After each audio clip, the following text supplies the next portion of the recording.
अस्सलामुअलैकुम, मेरा नाम है आतिफ़ुर रहमान और आज हम फार्माकोलॉजी की OSP को डिस्कस करेंगे। जैसे कि पिछली वीडियो में मैंने बताया था कि हर वीडियो के साथ एक PDF है, इसी तरह इस वीडियो के साथ भी एक PDF अवेलेबल होगा। तो अब हम स्टार्ट करते हैं। फार्माकोलॉजी में अंदर सबसे पहले कुछ डेफिनेशंस हैं, देन उसके बाद फार्माकोडायनेमिक्स एंड फार्माकोकाइनेटिक्स के कुछ प्रिंसिपल्स हैं जिनको हमने पढ़ना है, एंड लास्ट में ऑटोनोमिक नर्वस सिस्टम के ऊपर कुछ टॉपिक्स हैं। फर्स्ट ऑफ ऑल हम फार्माकोलॉजी की डेफिनेशन देख लेते हैं कि study of substances that interact with living systems through chemical processes and affect normal body processes. मतलब इसमें डेफिनेशन है ड्रग की के ड्रग्स की स्टडी को हम फार्माकोलॉजी कहेंगे सिंपल वे में। देन ड्रग की अगर हम डेफिनेशन करें तो drug is any substance that brings about a change in biological function through chemical actions. मतलब एक इसका थेराप्यूटिक एक्शन होगा रिसेप्टर के ऊपर, एंड डिफरेंट रिसेप्टर्स के ऊपर एक्ट करके डिफरेंट जगह पे एक्ट करके ये अपना इफेक्ट प्रोड्यूस करेगी। इसमें दो टाइप्स होती हैं, एक एंडोजीनस ड्रग्स होती हैं जो कि बॉडी में नॉर्मली प्रोड्यूस होती हैं जैसे कि हार्मोन्स या एंजाइम्स, एंड सेकेंडली एक्सोजीनस होते हैं जो कि जिनको हम जीनोबायोटिक्स भी कहते हैं। और ड्रग का मतलब है एक ऐसी ड्रग जो कि बॉडी के अंदर जाएगी एंड देन कन्वर्ट होगी अपनी एक्टिव फॉर्म के अंदर। तो इसकी डेफिनेशन है it is an inactive chemical that is administered and converted to active drug by biological processes. इसकी दो एग्जांपल्स है, मिनोक्सिडिल जो हम देते हैं ये लिवर के अंदर जाएगी एंड मेटाबॉलिज्म के बाद ये अपनी एक्टिव फॉर्म में कन्वर्ट होगी, एंड सेकेंडली लीवोडोपा, ये भी मेटाबॉलिज्म के बाद डोपामिन के अंदर कन्वर्ट होता है। Next is placebo. Placebo it is a pharmacologically inactive substance. It is a pharmacologically inactive substance that may produce mental relief। मतलब ये एक ऐसी ड्रग है जिसका कोई थेराप्यूटिक इफेक्ट नहीं होता, बट जस्ट इसको मेंटल इफेक्ट के लिए यूज़ करते हैं। एग्जांपल इसके मल्टीविटामिन्स। अच्छा, एक्टिव प्रिंसिपल क्या होता है? These are specific chemical compounds जिनकी वजह से ड्रग का थेराप्यूटिक इफेक्ट होता है। मतलब ये उसके अंदर एक एक्टिव पार्ट है। इसकी डिफरेंट एग्जांपल्स है alkaloids, glycosides, volatile oils, fixed oils, tannins. ठीक है, इनकी डिटेल PDF में होगी, जस्ट आप पढ़ लेना एक दफ़ा। सोर्सेज प्लांट डिफरेंट होते हैं, जैसे कि प्लांट सोर्सेज, प्लांट में से जो भी पार्ट होगा प्लांट का वो यूज़ किया जा सकता है एज अ मेडिसन। एग्जाम्पल है इसकी एट्रोपिन जो बेलाडोना से मिलती है, मोरफिन जो ओपियम से मिलती है। देन एनिमल सोर्सेज हो सकते हैं जिसमें हम यूजुअली एंजाइम्स या हार्मोन्स को रिप्लेस करते हैं। एग्जांपल हेपरिन हम लेते हैं बोवीन से, इंसुलिन हम लेते हैं काउस से।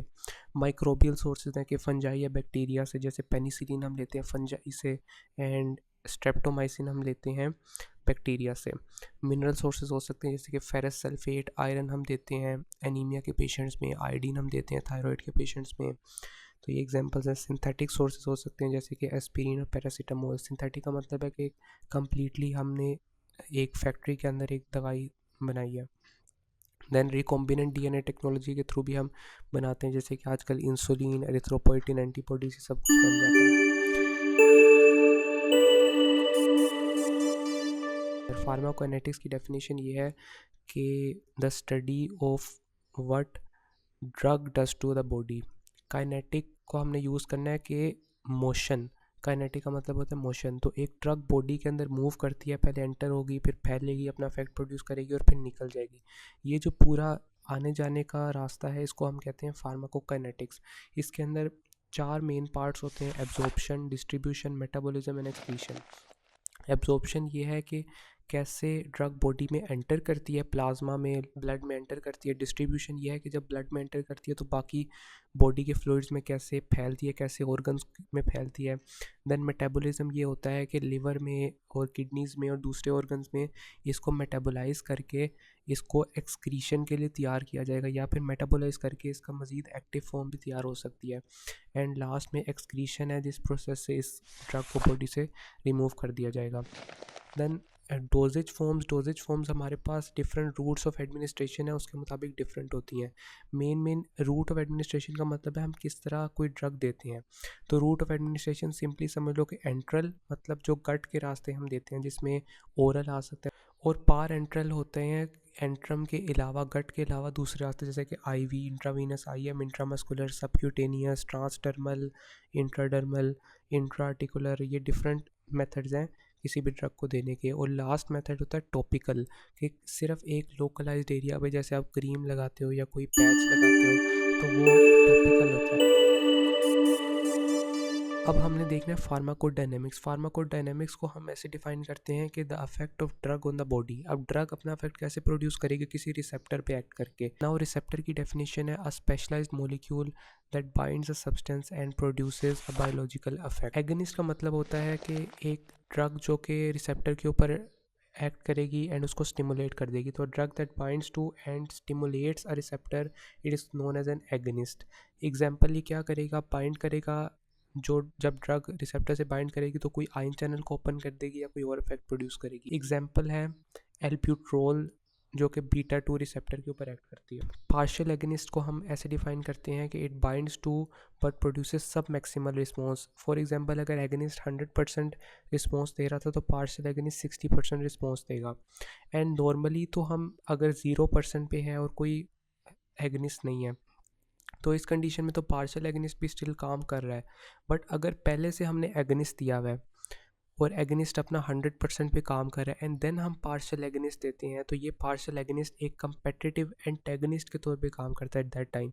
मतलब जो नॉर्मली रिसेप्टर 100% पे काम कर रहा था और अब हमने पार्शियल एगनिस्ट दे दिया 60% वाला, तो अब ये मिल के तकरीबन 70 to 80% एक्शन सिर्फ इसका होगा। तो ये in the presence of agonist उसके एक्शन को कम कर रहा होता है। इन्वर्स एगनिस्ट ये है कि एक तो है कि रिसेप्टर पॉजिटिव एक्शन प्रोड्यूस करे, एक उसका उलट भी है कि रिसेप्टर नेगेटिव एक्शन भी प्रोड्यूस कर सकता है।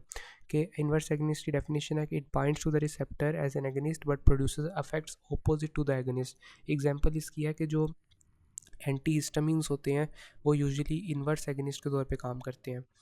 एंटागनिस्ट की डेफिनेशन है कि a drug that binds two receptor without activation, और ये सिर्फ क्या करती है कि लाइगैंड को उस रीजन पे बाइंड नहीं होने देती। इसकी दो एग्जांपल्स है, कंपेटिटिव और नॉन कंपेटिटिव। जैसे आपने बायोकेम पढ़ा होगा कि कंपेटिटिव ये है कि वो उस एक्टिव साइट के ऊपर उसको बाइंड ही नहीं करने देती लाइगैंड को और उस तरह compete करती है। एंड सेकेंडली नॉन कंपेटिटिव ये है कि या तो वो परमानेंटली बाइंड कर जाएगा एक्टिव साइट के साथ, या फिर सेकेंडली वो एलोस्टेरिक साइट पे बाइंड कर जाएगा एंड उसका एक्शन प्रोड्यूस नहीं होने देगा। Now there are different types of receptors. First example है लाइगैंड गेटेड आयन चैनल्स की, कि जब लाइगैंड बाइंड करेगा तो उसकी वजह से आयन चैनल ओपन होगा एंड उससे आयन एंटर करेगा या लीव करेगा सेल को। एग्जांपल है कि निकोटिनिक एसिटाइल कोलाइन रिसेप्टर्स, जो कि यूजुअली न्यूरोमस्कुलर जंक्शन पे होते हैं एंड साइनेप्स पे होते हैं।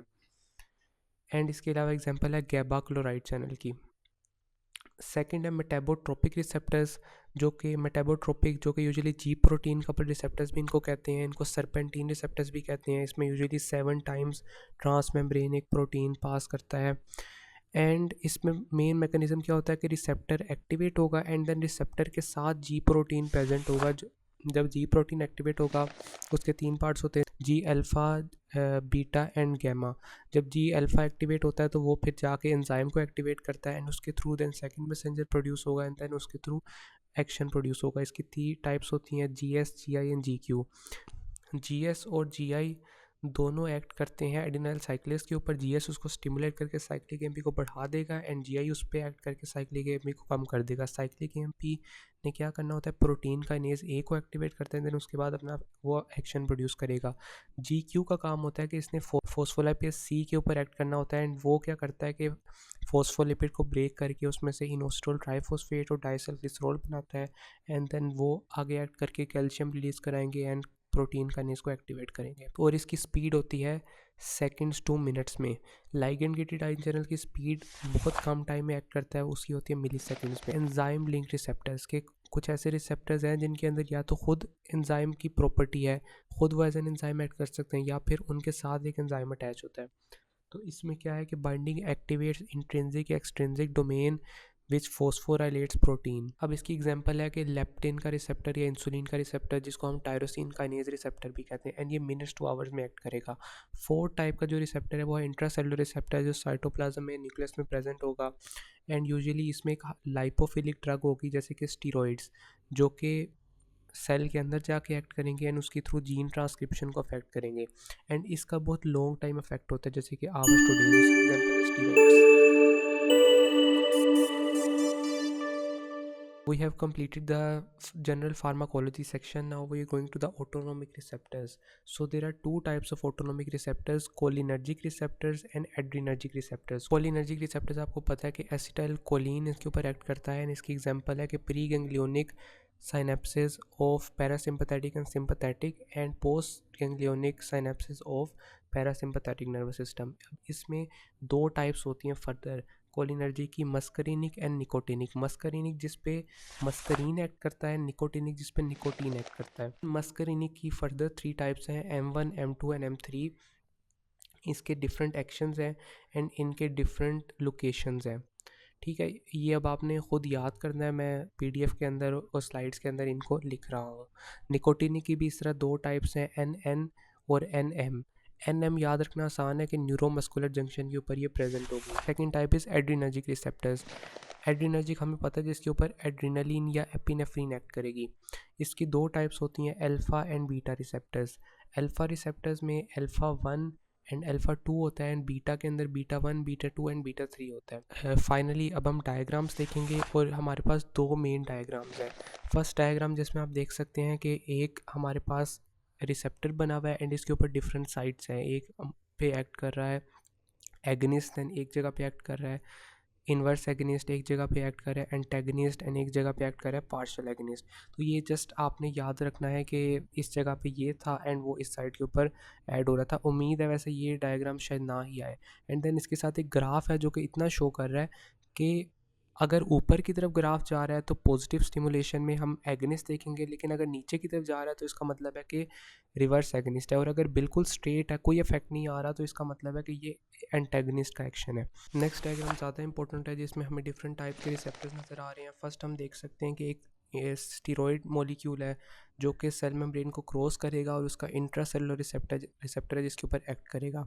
सेकंड है हमारे पास टायरोसिन काइनेज का रिसेप्टर एंड इसकी एग्जांपल होती है इंसुलिन. अब जब लाइगेंड बाइंड करेगा तो रिसेप्टर के अंदर इंट्रिंसिक प्रॉपर्टी है एज एन एंजाइम एक्ट करने की, तो ये इसकी निशानी है. थर्ड हमारे पास है जैक स्टैट. इसको हमने सेकंड से मिक्स नहीं करना क्योंकि इसके अंदर फ़र्क इतना है कि एंजाइम रिसेप्टर से सेपरेटली अटैच्ड है एंड देन ये जो एंजाइम है ये जब एक्टिवेट होगा ये फिर आगे कन्वर्ट करेगा स्टैट प्रोटीन को उसकी फॉस्फोरेटेड फॉर्म में. तो ये जैक का मतलब होता है जेनस काइनेज और स्टैट का मतलब होता है कि transducer and activator of transcription.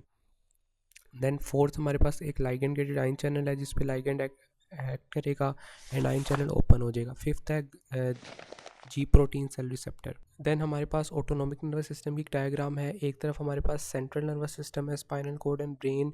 अब उससे डिफरेंट किस्म के फाइबर्स निकलेंगे. कुछ हैं, सबसे नीचे देखें तो स्केलेटल मसल फाइबर को सोमैटिक नर्व फाइबर जा रहा है जिसमें एसिटाइल कोलिन रिलीज़ होगा और ये निकोटिनिक रिसेप्टर है. देन एक रिसेप्टर है प्री गैंग्लियोनिक जो कि एड्रिनल मेडुला के पास जा रहा है, सिंपैथेटिक, ये भी निकोटिनिक रिसेप्टर होगा. एंड देन एड्रिनल मेडुला से आगे एपिनेफ्रिन और नॉर एपिनेफ्रिन रिलीज़ होगी.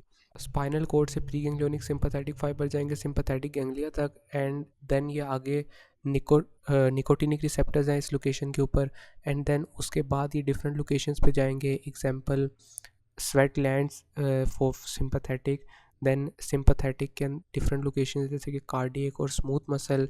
बात जो याद रखनी है कि सिंपैथेटिक यूजुअली एपिनेफ्रिन और नॉन एपिनेफ्रिन रिलीज़ करता है पोस्ट गैंग्लियोनिक पे, बट स्वेट ग्लैंड्स के केस में मस्करिनिक रिसेप्टर होता है और उस पर एसिटाइल कोलिन ही रिलीज़ होती है सिंपैथेटिक से.